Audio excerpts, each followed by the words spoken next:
Hi, this is Catherine and welcome back to Taking Tea with Catherine. Today I'm drinking Harney & Sons Darjeeling tea. I really like Darjeeling tea. I especially like it with afternoon tea. There's just something about it. I won't add milk to it. I will not add milk to it. Even though I really don't know this word as well as I should, although I've heard it around, if I was going to pick a bougie tea, I would pick Darjeeling. It's just fancy. It comes in different varieties. It's called the champagne of teas. My cat is ripping my clothes as we speak. Thanks, Freddie. But anyway, so I'm obviously talking about this because I have tagged myself in the Boujee Booktuber tag because I thought I'm a booktuber, so I can tag myself. And this tag originated with a book Olive, who is also one of my favorite booktubers. I quite like watching her channel. And the questions are quite interesting. And so let's get started. Number one, what is your average monthly budget for books? As most people who I've watched have said, I don't have a budget. I would like to be a better, responsible person with my money, but I don't have a book budget. If I were going to create one and stick to it, I still wouldn't do it because some months I don't buy books. But I would say maybe $30 because that would cover all my reading needs, honestly. Number two, what is the most you've ever spent in a bookstore? And I can't go back for all the decades I've ever been to a bookstore. It doesn't specify whether it's just books that I bought or other things, like when Borders was still around. Rest in peace, Borders. I used to buy a lot of stuff from Paper Chase because they had a little Paper Chase section, which we don't have in the United States otherwise that I know of. So I probably bought bags and stationery products along with books, so I could have spent more, but in recent years I think the most I've spent is close to 50, and that's very rare. Number three, are you willing to pay full price for a brand new release, or will you wait until you have a coupon or there's a sale? 9 times out of 10 I can wait. I am not usually someone who gets worked up over having to be the first person to read a book, even if it's a book in a series that I'm looking forward to, which even then I don't do that much of. Most of the things that are series in my life are books that have been around forever, so there's no need to wait. But I can think of a few books that have come out over the past decade that I said I must have this right now. So I'm not saying I won't do it, but most of the time I will wait for there to be a coupon. I have the Barnes & Noble rewards thing, which is at least 10%, and usually for new books you get more than that. So I'm usually willing to wait. Number four, would you rather buy one new book or several less expensive used copies? Definitely several less expensive used copies. Even if like I said, one new book, that's great, but there's so few new books that I really need, and most of the books I enjoy are used. I will say this, though, there's always that little worry when you get things used, especially if you get it online. Because you just don't know what's going to be inside. I've mentioned that already a couple times, but I have this book which I had thought about doing he's cracking me up. I don't know why, for Victober, but I decided against it just because I had already too much. And that is Charlotte Bronte's Shirley, which I haven't read yet. And I bought this. I don't remember when I bought it. I don't even know if I bought it online or if I just bought it at a used situation. I used to go to a lot of library book sales. So we used to have that about 10 years ago in the New York Public Library. It was wonderful, and they discontinued it. I'm going to keep ranting about that over the post that I make. But anyway, again, I don't remember how I came into this. I don't remember. Poor memory lapse. But I don't care for this. I know some people love it. Some people say, I love looking at other people's notes and seeing what they said. I wouldn't mind if there were a couple of notes, if they were really interesting. But the underlining is so messy that it hurts. So it's a risk sometimes to get used books, but I'm still really willing to take the risk, because if I got, let's say, 5, used books, I would say 4 out of 5 of them were definitely going to be in great shape, and the one might not be so much. But even then, probably not as bad as that. So, number 5, what do you think is a reasonable price for a new hardback book, a paperback, an ebook? I am the worst person to ask for that because I am cheap as cheap can be. I want a bargain. I want it to be cheap, and I've watched so many things and read so many things about publishers, costs, and everything, and I know that I could say something and it won't be realistic, because how can they pay this person and this person down the chain, etc. Not even considering the author. That being said, if I could set the prices myself, and I can't, I would say $10 for hardcover and $5 for a paperback, maybe even less for a paperback. But I'm being very, very cheap. I will say that because recently I bought a full price paperback in a store because I just got so excited. And you've probably seen this in my haul before. I'm going to talk about it in my tea and mystery at the end of the month. At the end of the month, it looks like it costs $14.95, which I still think, I know I've paid more even for paperbacks, but I still think that is too much for a paperback, especially considering, you see that it's fading already? It is fading already. And before I started this book, I went into a bookstore, Book Off, which is a used book shop, and they had a very clean, new looking copy of the same book for $5. And I'm like, if I could just waited. Plus, I'm not going to get into what I thought about the book so much, but it wasn't worth the full price. It may have been worth $5, but so yeah, it's a risk to pay that much. I'm sorry, but it is, and I do support independent booksellers. I really do, as much as possible, but still, if okay, I'm going to say this. In a year, I don't read as much as some people do, but in a year, I can read from 50 to 75 books, maybe more, maybe less. But let's say I paid full price, right? Let's say I paid what they put out there for these books, right? Say if they were all paperback, right? And I spent $15 on all the paperbacks, and I only read 50 books, right? Oh God. So that's still what, 700? I'm really bad at math, but it's hundreds. I mean, it's too much. It's too much. I would be broke if I bought all the books at the prices that they want me to buy them at. I also go to the library and read a lot of books from the library, which saves me a lot of money. So, but yeah, and I don't know what I can say for ebooks because I don't read a lot of ebooks. I'm not going to put them down. Personally, I just don't enjoy reading from an e-reader. Even when I go on planes, I usually bring paperbacks because I don't know. I have an e-reader. I use it so rarely because, again, I think my cat is playing with my foot. I am so distracted today. But what was I talking about? Oh, ebooks. I've had e-readers, and I think that someday my vision will get worse, even though it's been doing pretty plateau lately, and that I may need the features that an e-reader provides. So I don't really want to get into that anyway. I don't mind carrying a book with me. I really don't. But I also went through the experience of having a e-arc, as it were, a reviewer copy, as it were, sent to me, and I read it, and I liked it well enough. I don't even remember which book it was. I just remember I liked it, and I was going to write a review about it, and then it disappeared, and I couldn't get it back on my reader. It just disappeared. So it wasn't mine. I could have gotten a book out of the library for that. No. I don't like that. I don't like the thought that they can take it away. So I don't know how much people pay for ebooks, but I would not be anywhere near as much as I pay for paperbacks even. So maybe a few bucks, tops. I don't know. I get so angry. Number 6. Is a signed book worth more to you? How about a first edition? I have stopped doing the whole I am a fancy book collector thing so much because I can't. I'm not going to be that kind of collector. I think the only person I've gone to that I can recall, maybe one author, was Jasper Fforde, because I really like his books, his Thursday Next books especially. I have a few signed books from him.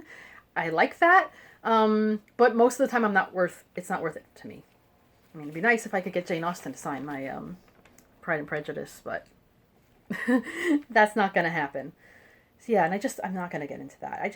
It doesn't matter. It's what's inside that counts.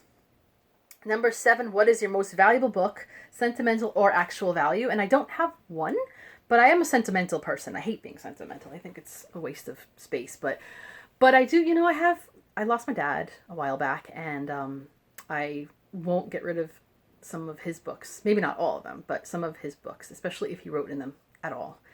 And I have a book here, which I haven't read yet, which I should, called Captain Ravenshaw. And like I said, I haven't read it. I think it's a novel by R.N. Stevens. It's hard to read, but it has writing from my great aunt. It was my great aunt's book. I don't know why they gave this to me, my family, but I'm grateful for it. It's falling apart a little bit. Maybe they gave it to my dad, but either way, so that was probably my dad's book anyway. Um, it has the address of where they lived in Toronto, because my grandfather's family lived in Toronto when they emigrated from Scotland. And I think that's interesting too, because if I ever get to Toronto, that would be cool to visit. But now I'm not sure if this is correct. I think she died from Spanish influenza. I think. Either way, she died like over 100 years ago. So this is someone I never got to meet. A recent relative, nevertheless. Great aunt is not that far away. I've known quite a few of my great aunts. But because of that gap of years between my grandparents, my grandfather was a lot older and he was the youngest. So his sisters were, I think he was the youngest. Or he was one of the younger ones. But yeah, I just think it's kind of cool to have something from an ancestor, kind of a Victorian ancestor, think about when they were born. So I don't know, I just think that's cool.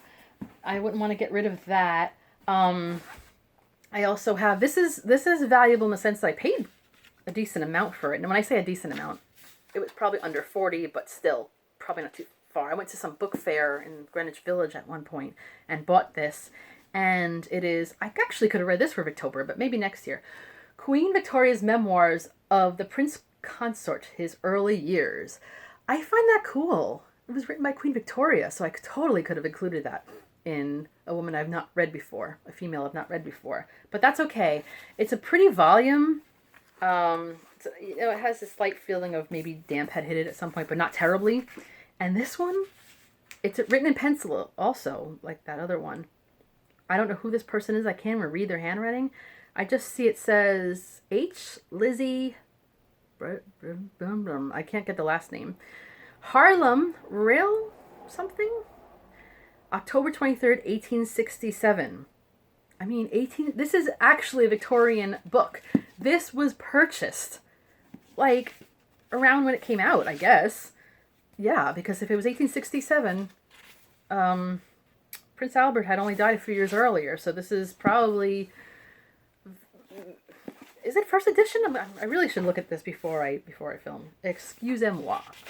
But it doesn't, I can't tell if it is or not. Okay, I'm wasting a lot of time. But it's just kind of exciting. I cannot read if it says that it's a first edition. But I'm getting emotional again. Because, I don't know, as a big Queen Victoria, I don't know about fan, but as she was one of my big interests, and has always been for like 20 years, and I love Victorian literature in general. I just love the idea of this being not just a Victorian literature, but of Victorian time, owned and probably read by a Victorian person, or at least a New Yorker during Victorian times. That's just so. Yes, they are. There are some sentimental-ish value and actual value. I went through a phase where I thought I was going to start collecting leather-bound books, and occasionally I'll buy something, but I just can't. And I got these online. I'm not great. Poems of Yeats and Tristram Shandy. So these are nice. These are beautiful. And I have read a lot of the Yeats poems. This particular volume was made the year I was born, so I got all excited about that. And it's color green, which is my favorite color, in case you haven't noticed. This I haven't read yet, and it's heavy, and I always get nervous with the gilt edges. Yes, I do, very much so. And I didn't pay that much for it. It's Easton Press, I used to get those brochures. Yeah, I don't know why they thought I was going to subscribe and buy a whole bunch of books. But anyway, so obviously I do have some books that are of some kind of value, but not like people are going to break into my home to try to make money off of them. It's not that kind of value. It's just sentimental to me.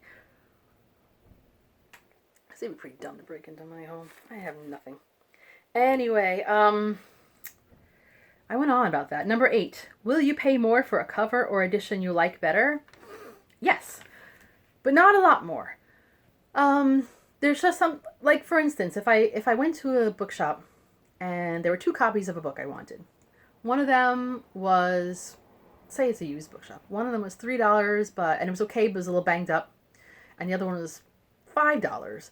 And it was pristine, and I really liked the way it looked. I'd probably pay for the $5 one.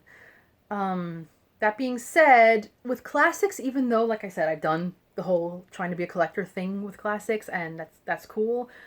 Um, Everybody likes to point out how you can get them online, Project Gutenberg, for like free, and how the original writers are not making money off of this, so it's like just pay as cheap as you can. So yes, I am partially someone who likes to collect pretty books, but in the long run, I will try to get the best bargain, the best value. And if that means shopping online, I'll probably do that. But I prefer to, go local, etc. But I try when I can to save money. Like I said, I read a lot of books. I own a lot of books. I don't want to be broke. Okay. Number nine. Number nine. What physical characteristics does a good quality book have? You know what? I've read a lot of books about books and book binding and all that stuff, and I know that if sewed is better than glued, and I know all these things. Generally, I'm just going to say, as not an expert, a book should look good after you've read it once. A book should, unless you are carrying it into a pool with yourself, or you got caught in a terrible rainstorm, or your cat went crazy on you. If you are reading an entire book cover to cover in normal circumstances and you're keeping food away from it, it should be in decent shape by the time you're done with it. It should not be, I do not like when you read a whole book and it's got the paperback's got that crack in the middle. It happens anyway, even books I liked. It's annoying. I hate when books fall apart too easily because I'm like, why? Especially if I've paid more for them. If I paid $1 for them, okay, fine. Even so, I'd rather they stay together. Come on. I get annoyed even when books, this happens a lot with paperbacks where I'll be holding a book open and it's not summer. It's a perfectly nice day and I'm indoors and I'm not sweating, but somehow my finger makes like a print, a smudge on the paper. Why? Why? So that's what I say. So my entire thing is a good quality book should not look like crap when you've read it once. Or even 2 times. Come on. Number 10. This is my favorite one. If you won the lottery, what bookish things would you do with the money? I have never played the lottery in my life, so I'm going to tweak that question into if I suddenly came into money. If, I can tell you very little about my ancestors, but they were not rich. But if somehow I came into millions and and I'm not the fanciest person, so I probably wouldn't go nuts buying yachts and whatnot. So I would probably do something very bookish in my opinion, but I'm not a huge traveler, but I would do 2 big bookish trips. One would be a United States road trip of like every independent bookshop I have ever read about. Like, I'm turning my back again. Jen Campbell had a lovely book, the bookshop book, and a lot of the books that were covered in the United States and Canada too. Because I'm talking about English language books for the most part. So this is why I'm staying in the English language country. Sorry, but I have so many bookshops I want to visit, and I would love to be able to spend freely, and I would love to be able to take friends with me and treat them to any books they want. My bookish friends, and money's no object. We're just supporting all the independent bookshops, and we're having a great time doing it. And then I'd, of course, go to the UK because I do prefer almost all the time the UK editions of books because I don't know why. I mean, some people say the other way around, but I love them. So I would just love to hit London onward, not to mention on the way visiting bookish sites that I like, places where authors lived, places where books took place, etc.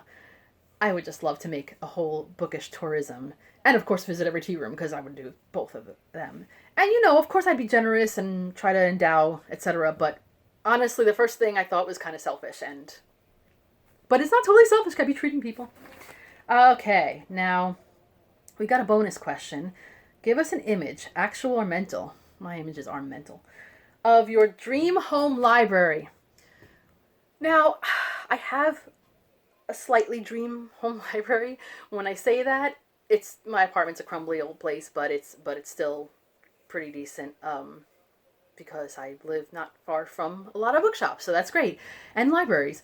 But when I put this together, my main thing would be having a library full of books I enjoy reading, and I could just get to right there and cozy up. And so I've made it as cozy as possible, even though my cats have scratched every inch of everything I have. But basically, I would just have, I always picture a cottage, to be honest. Just cozy reading nooks. Just places where I could just spend hours comfortably reading, either in front of a fireplace or at a window seat. I have 2 windows in my library. One has the AC in it.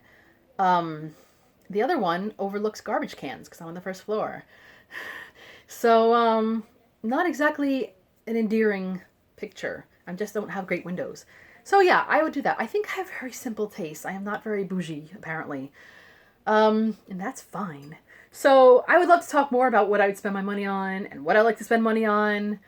I could go hours, but there'll probably be other tags that are similar to that will have similar questions. So I will, indulge myself in that way. But I think we've talked enough today. So this is Catherine from Taking Tea with Catherine. Hope you've had a lovely bougie day. Goodbye.